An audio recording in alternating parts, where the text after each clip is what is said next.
Well, shares of Levi Strauss also falling sharply after missing revenue expectations in their latest earnings release. Joining us now, Bob Drbul from Guggenheim.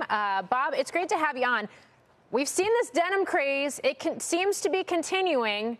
And we know they say in the release that women and women's appetite for denim continue to drive the quarter. But we saw this miss. Walk me through the reaction we're seeing in the shares and whether it's warranted. Hi, good afternoon, Morgan. Thanks for having me on. I think overall, a little bit of the disappointment in Levi's is more on the international, the foreign exchange pressures.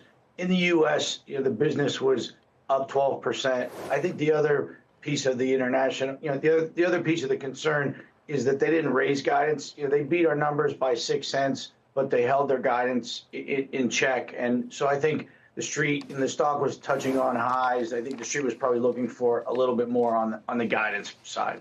Okay, so Levi's CFO talking to CNBC and basically saying people are generally cautious, that it's not necessarily an environment where people are buying a lot.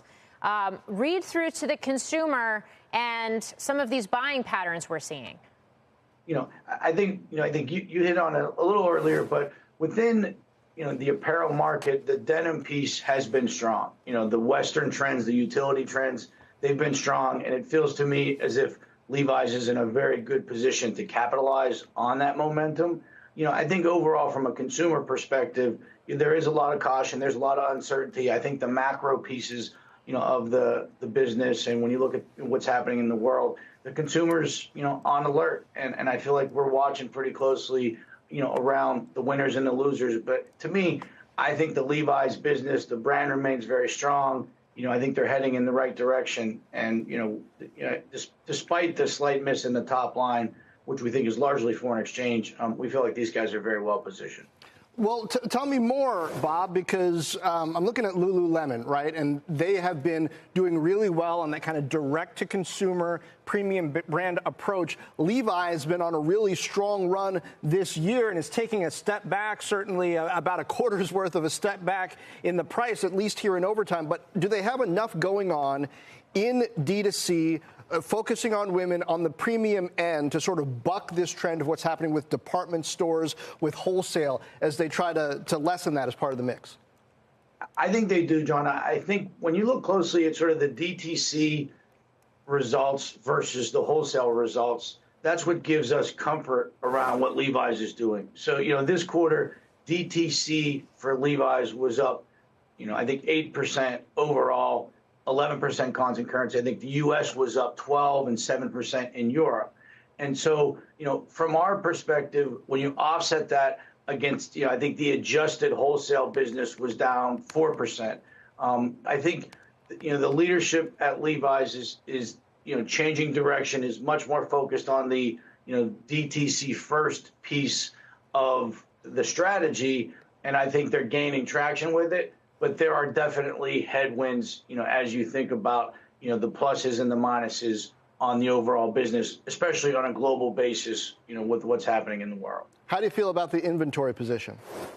So inventory is down 7. When you think about the revenue piece and where the inventories are, they seem very clean. I think it was, I think down 7. I think it was down 19 adjusted, for some accounting changes. But seems very clean, getting better, and pretty healthy, from our perspective. How does this set us up for Nike tomorrow?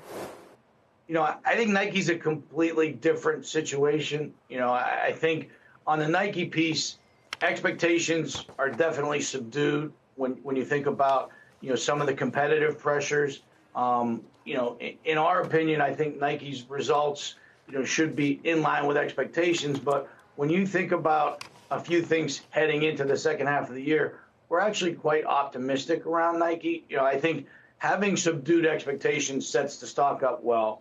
I think that, we're in a period where there is a focus on sport on a global basis, whether you think about, the Copa, or you think about the Euro Soccer Championships or the upcoming Olympics.